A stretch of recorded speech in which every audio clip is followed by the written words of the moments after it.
Driven to Win presents The Hound of the Baskervilles. Chapter 7. The Stapletons of Merripit house begins now. The fresh beauty of the following morning did something to efface from our minds the grim and grey impression which had been left upon both of us by our first experience of Baskerville Hall. As Sir Henry and I sat at breakfast, the sunlight flooded in through the high mullioned windows, throwing watery patches of colour from the coats of arms which covered them.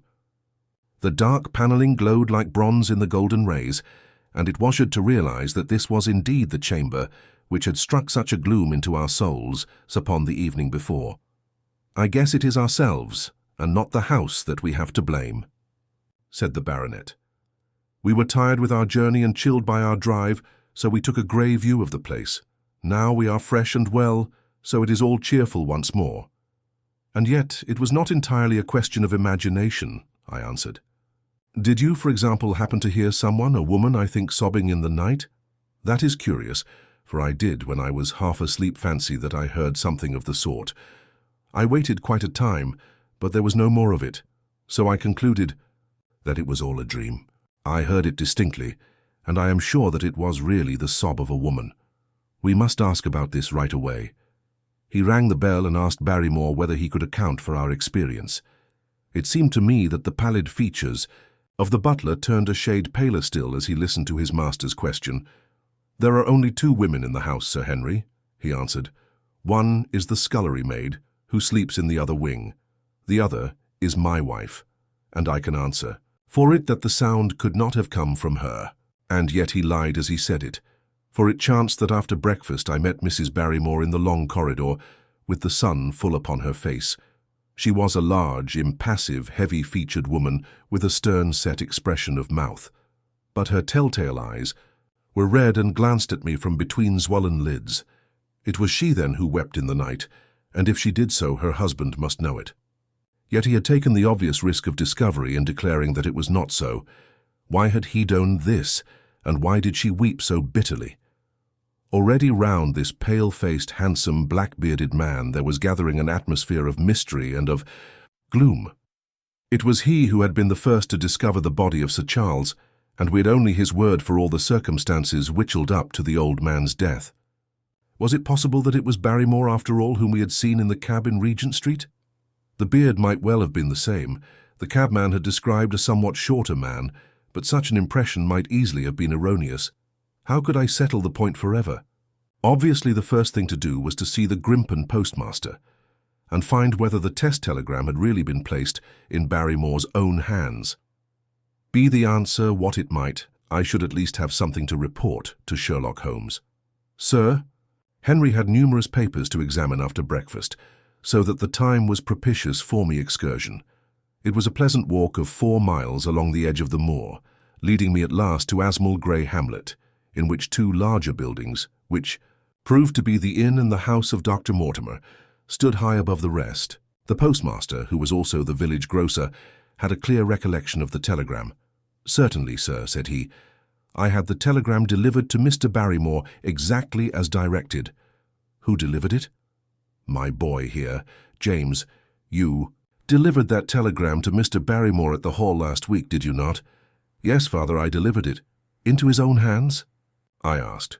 "Well, he was up in the loft at the time, so that I could not put it into his own hands, but I gave it into Mrs. Barrymore's hands, and she promised to deliver it at once." "Did you see Mr. Barrymore?" "No, sir. I tell you he was in the loft." "If you didn't see him, how do you know he was in the loft?" "Well, surely his own wife ought to know where he is," said the postmaster testily. "Didn't they get the telegram? If there is any mistake, it is for Mr. Barrymore himself to complain." It seemed hopeless to pursue the inquiry any farther, but it was clear that in spite of Holmes's ruse, we had no proof that Barrymore had not been in London all the time. Suppose that it were so. Suppose that the same man had been the last who had seen Sir Charles alive, and the first to dog the new heir when he returned to England. What then?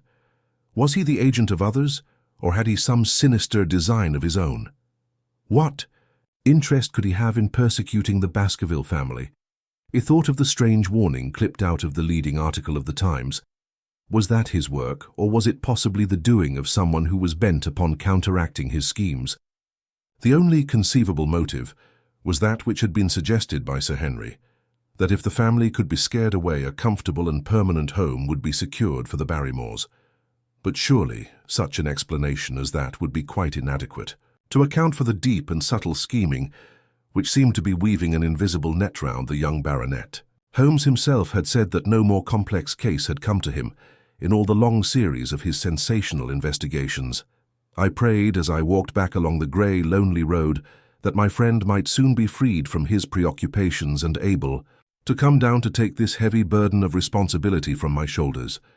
Suddenly my thoughts were interrupted by the sound of running feet behind me and by a voice which called me by name. I turned expecting to see Dr. Mortimer, but to my surprise it was a stranger who was pursuing me. He was a small, slim, clean-shaven, prim-faced man, flaxen-haired and lean-jawed, between 30 and 40 years of age, dressed in a grey suit and wearing a straw hat. A tin box for botanical specimens hung over his shoulder, and he carried a green butterfly net in one of his hands. "You will, I am sure, excuse my presumption, Dr. Watson," said he as he came panting up to where I stood. "Here on the moor we are homely folk and do not wait for formal introductions. You may possibly have heard my name from our mutual friend, Mortimer. I am Stapleton of Merripit House." "Your net and box would have told me as much," said I, for I knew that Mr. Stapleton was a naturalist. "But how did you know me?" "I have been calling on Mortimer, and he pointed you out to me from the window of his surgery as you passed. As our road lay the same way, I thought that I would overtake you and introduce myself. I trust that Sir Henry is none the worse for his journey." "He is very well, thank you. We were all rather afraid that after the sad death of Sir Charles, the new baronet might refuse to live here. It is asking much of a wealthy man to come down and bury himself in a place of this kind, but I need not tell you that it means a very great deal to the countryside. Sir Henry has, I suppose, no superstitious fears in the matter. I do not think that it is likely. Of course you know the legend of the fiend-dog which haunts the family. I have heard it. It is extraordinary how credulous the peasants are about here. Any number of them are ready to swear that they have seen such a creature upon the moor." He spoke with a smile, but I seemed to read in his eyes that he took the matter more seriously. The story took a great hold upon the imagination of Sir Charles, and I have no doubt that it led to his tragic end. "But how?" His nerves were so worked up that the appearance of any dog might have had a fatal effect upon his diseased heart. "I fancy that he really did see something of the kind upon that last night in the yew alley. I feared that some disaster might occur, for I was very fond of the old man, and I knew that his heart was weak." "How did you know that?" "My friend Mortimer told me." "You think, then, that some dog pursued Sir Charles, and that he died of fright in consequence? Have you any better explanation?" "I have not come to any conclusion. Has Mr. Sherlock Holmes?" The words took away my breath for an instant, but a glance at the placid face and steadfast eyes of my companion showed that no surprise was intended. "It is useless for us to pretend that we do not know you, Dr. Watson," said he. "The records of your detective have reached us here, and you could not celebrate him without being known yourself. When Mortimer told me your name, he could not deny your identity. If you are here, then it follows that Mr. Sherlock Holmes is interesting himself in the matter, and I am naturally curious to know what view he may take." "I am afraid that I cannot answer that question. May I ask if he is going to honor us with a visit himself? He cannot leave town at present. He has other cases which engage his attention." "What a pity! He might throw some light on that which is so dark to us. But as to your own researches, if there is any possible way in which he can be of service to you, I trust that you will command me. If I had any indication of the nature of your suspicions, or how you propose to investigate the case, I might perhaps even now give you some aid or advice. I assure you that I am simply here upon a visito my friend, Sir Henry, and that I need no help of any kind." "Excellent," said Stapleton. "You are perfectly right to be wary and discreet. I am justly reproved for what I feel was an unjustifiable intrusion, and I promise you that I will not mention the matter again." We had come to a point where a narrow grassy path struck off from the road and wound away across the moor. A steep, boulder-sprinkled hill lay upon the right, which had in bygone days been cut into a granite quarry. The face which was turned towards us formed a dark cliff, with ferns and brambles growing in its niches. From over a distant rise there floated a grey plume of smoke. "A moderate walk along this moor path brings us to Merripit House," said he. "Perhaps you will spare an hour that I may have the pleasure of introducing you to my sister." My first thought was that I should be by Sir Henry's side. But then I remembered the pile of papers and bills with which his study table was littered. It was certain that I could not help with those, and Holmes had expressly said that I should study the neighbours upon the moor. I accepted Stapleton's invitation, and we turned together down the path. "It is a wonderful place, the moor," said he, looking round over the undulating downs, long green rollers, with crests of jagged granite, foaming up into fantastic surges. "You never tire of the moor. You cannot think the wonderful secrets which it contains. It is so vast and so barren and so mysterious." "You know it well, then?" "I have only been here 2 years. The residents would call me a newcomer. We came shortly after Sir Charles settled. But my tastes led me to explore every part of the country round, and I should think that there are few men who know it better than I do." "Is it hard to know?" "Very hard. You see, for example, this great plain to the north here with the queer hills breaking out of it. Do you observe anything remarkable about that? It would be a rare place for a gallop. You would naturally think so, and the thought has cost several their lives before now. You notice those bright green spots scattered thickly over it? Yes, they seem more fertile than the rest." Stapleton laughed. "That is the great Grimpen mire," said he. "A false step yonder means death to man or beast. Only yesterday I saw one of the moor ponies wander into it. He never came out. I saw his head for quite a long time craning out of the bog hole, but it sucked him down at last. Even in dry seasons it's a danger to cross it, but after these autumn rains it is an awful place. And yet I can find my way to the very heart of it and return alive. By George, there is another of those miserable ponies." Something brown was rolling and tossing among the green sedges. Then a long, agonized, writhing neck shot upward, and a dreadful cry echoed over the moor. It turned me cold with horror, but my companion's nerves seemed to be stronger than mine. "It's gone," said he. "The mire has him. 2 in 2 days, and many more perhaps, for they get in the way of going there in the dry weather, and never know the difference until the mire has them in its clutches. It's a bad place, the great Grimpen mire. And you say you can penetrate it?" "Yes, there are 1 or 2 paths which a very active man can take. I have found them out. But why should you wish to go into so horrible a place?" "Well, you see the hills beyond? They are really islands cut off on all sides by the impassable mire, which has crawled round them in the course of years. That is where the rare plants and the butterflies are if you have the wit to reach them. I shall try my luck some day." He looked at me with a surprised face. "For God's sake, put such an idea out of your mind," said he. "Your blood would be upon my head. I assure you that there would not be the least chance of your coming back alive. It is only by remembering certain complex landmarks that I am able to do it." "Hello!" I cried. "What is that?" A long, low moan, indescribably sad, swept over the moor. It filled the whole air, and yet it was impossible to say whence it came. From a dull murmur it swelled into a deep roar, and then sank back into a melancholy, throbbing murmur once again. Stapleton looked at me with a curious expression in his face. "Queer place, the moor," said he. "But what is it?" "The peasants say it is the hound of the Baskervilles calling for its prey. I've heard it once or twice before, but never quite so loud." I looked round with a chill of fear in my heart at the huge swelling plain mottled with the green patches of rushes. Nothing stirred over the vast expanse save a pair of ravens, which croaked loudly from a tor behind us. "You are an educated man, you don't believe such nonsense as that," said I. "What do you think is the cause of so strange a sound?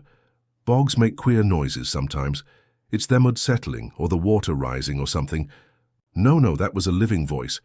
"Well, perhaps it was. Did you ever hear a bittern booming?" "No, I never did. It's a very rare bird, practically extinct in England now, but all things are possible upon the moor. Yes, I should not be surprised to learn that what we have heard is the cry of the last of the bitterns. It's the weirdest, strangest thing that ever I heard in my life. Yes, it's rather an uncanny place altogether. Look at the hillside yonder. What do you make of those?" The whole steep slope was covered with grey circular rings of stone, a score of them at least. "What are they? Sheep pens?" "No, they are the homes of our worthy ancestors.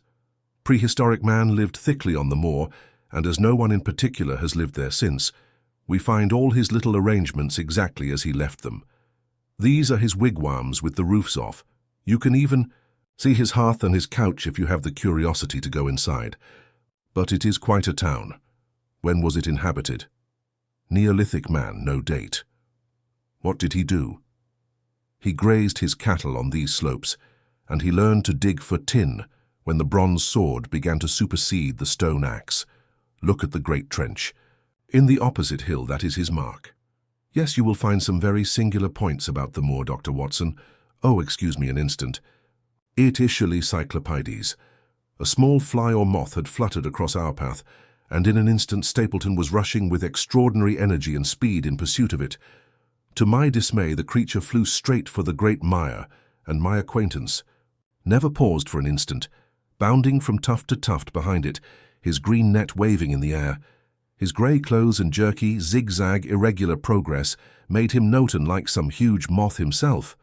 I was standing watching his pursuit, with a mixture of admiration for his extraordinary activity, and fear lest he should lose his footing in the treacherous mire, when I heard the sound of steps, and turning round, found a woman near me upon the path. She'd come from the direction in which the plume of smoke indicated the position of Merripit House, but the dip of the moor had hid her until she was quite close. I could not doubt that this was the Miss Stapleton of whom I had been told, since ladies of any sort must be few upon the moor, and I remembered that I had heard someone describe her as being a beauty. The woman who approached me was certainly that, and of a most uncommon type. There could not have been a greater contrast between brother and sister, for Stapleton was neutral-tinted, with light hair and grey eyes, while she was darker than any brunette whom I have seen in England, slim, elegant, and tall. She had a proud, finely cut face, so regular that it might have seemed impassive were it not for the sensitive mouth and the beautiful dark, eager eyes. With her perfect figure and elegant dress she was, indeed, a strange apparition upon a lonely moorland path. Her eyes were on her brother as I turned, and then she quickened her pace towards me. I'd raised my hat and was about to make some explanatory remark when her own words turned all my thoughts into a new channel. "Go back," she said. "Go straight back to London instantly." I could only stare at her in stupid surprise. Heres blazed at me, and she tapped the ground impatiently with her foot. "Why should I go back?" I asked. "I cannot explain." She spoke, in a low, eager voice with a curious lisp in her utterance. "But for God's sake, do what I ask you. Go back and never set foot upon the moor again."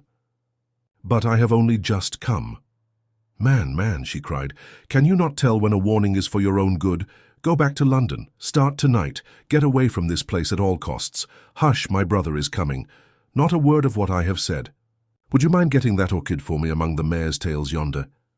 We're very rich in orchids on the moor, though, of course, you are rather late to see the beauties of the place." Stapleton had abandoned the chase and came back to us breathing hard and flushed with his exertions. "Hello, Beryl," said he, and it seemed to me that the tone of his greeting was not altogether a cordial one. "Well, Jack, you are very hot." "Yes, I was chasing a Cyclopides. He is very rare and seldom found in the late autumn. What a pity that I should have missed him." He spoke unconcernedly, but his small, light eyes glanced incessantly from the girl to me. "You have introduced yourselves. I can see." "Yes, I was telling Sir Henry that it was rather late for him to see the true beauties of the moor." "Why, who do you think this is?" "I imagine that it must be Sir Henry Baskerville." No, said I. "Only a humble commoner, but his friend. My name is Dr. Watson." A flush of vexation passed over her expressive face. "We have been talking at cross purposes," said she. "Why, you had not very much time for talk," her brother remarked with the same questioning eyes. "I talked as if Dr. Watson were a resident instead of being merely a visitor," said she.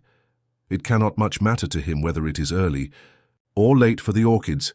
But you will come on, will you not, and see Merripit House? A short walk brought us to it, a bleak moorland house, once the farm of some grazier in the old prosperous days, but now put into repair and turned into a modern dwelling. An orchard surrounded it, but the trees, as is usual upon the moor, were stunted and nipped, and the effect of the whole place was mean and melancholy. We were admitted by a strange, wizened, rusty-coated old manservant who seemed in keeping with the house. Inside, however, there were large rooms furnished with an elegance in which I seemed to recognize the taste of the lady. As I looked from their windows at the interminable granite-flecked moor, rolling unbroken to the farthest horizon, I could not but marvel at what could have brought this highly educated man and this beautiful woman to live in such a place. "Queer spot to choose, is it not?" said he as if in answer to my thought. "And yet we manage to make ourselves fairly happy, do we not, Beryl?" "Quite happy," said she, but there was no ring of conviction in her words. "I had a school," said Stapleton. "It was in the north country. The work to a man of my temperament was mechanical and uninteresting, but the privilege of living with youth, of helping to mould those young minds, and of impressing them with one's own character and ideals was very dear tome. However, the fates were against us. A serious epidemic broke out in the school and 3 of the boys died. It never recovered from the blow, and much of my capital was irretrievably swallowed up. And yet, if it were not for the loss of the charming companionship of the boys, I could rejoice over my own misfortune. For with my strong tastes for botany and zoology, I find an unlimited field of work here, and my sister is as devoted to nature as I am. All this, Dr. Watson, has been brought upon your head by your expression as you surveyed the moor out of our window. It certainly did cross my mind that it might be little dull, less for you, perhaps, than for your sister." "No, no, I'm never dull," said she quickly. "We have books, we have our studies, and we have interesting neighbours. Dr. Mortimer is a most learned man in his own line. Poor Sir Charles was also an admirable companion. We knew him well, and miss him more than I can tell. Do you think that I should intrude if I were to call this afternoon and make the acquaintance of Sir Henry? I am sure that he would be delighted. Then perhaps you would mention that I propose to do so. We may, in our humble way, do something to make things more easy for him, until he becomes accustomed to his new surroundings. Will you come upstairs, Dr. Watson, and inspect my collection of Lepidoptera? I think it is the most complete one in the southwest of England. By the time that you have looked through them, lunch will be almost ready." But I was eager to get back to my charge. Theme Lankerly of the moor, the death of the unfortunate pony, the weird sound which had been associated with the grim legend of the Baskervilles, all these things tinged my thoughts with sadness. Then, on the top of these more or less vague impressions, there had come the definite and distinct warning of Miss Stapleton, delivered with such intense earnestness that I could not doubt that some grave and deep reason lay behind it. I resisted all pressure to stay for lunch, and I set off at once upon my return journey, taking the grass-grown path by which we had come. It seems, however, that there must have been some short-cut for those who knew it, for before I had reached the road I was astounded to see Miss Stapleton sitting upon a rock by the side of the track. Her face was beautifully flushed with her exertions, and she held her hand to her side. "I have run all the way in order to cut you off, Dr. Watson," said she. "I had not even time to put on my hat. I must not stop, or my brother may miss me. I wanted to say to you how sorry I am about the stupid mistake I made in thinking that you were Sir Henry. Please forget the words I said, which have no application whatever to you." "But I can't forget them, Miss Stapleton," said I. I am Sir Henry's friend, and his welfare is a very close concern of mine. Tell me why it was that you were so eager that Sir Henry should return to London." "A woman's whim, Dr. Watson. When you know me better, you will understand that I cannot always give reasons for what I say or do." No, I remember the thrill in your voice. I remember the look in your eyes. Please, be frank with me, Miss Stapleton. For ever since I have been here, I have been conscious of shadows all round me.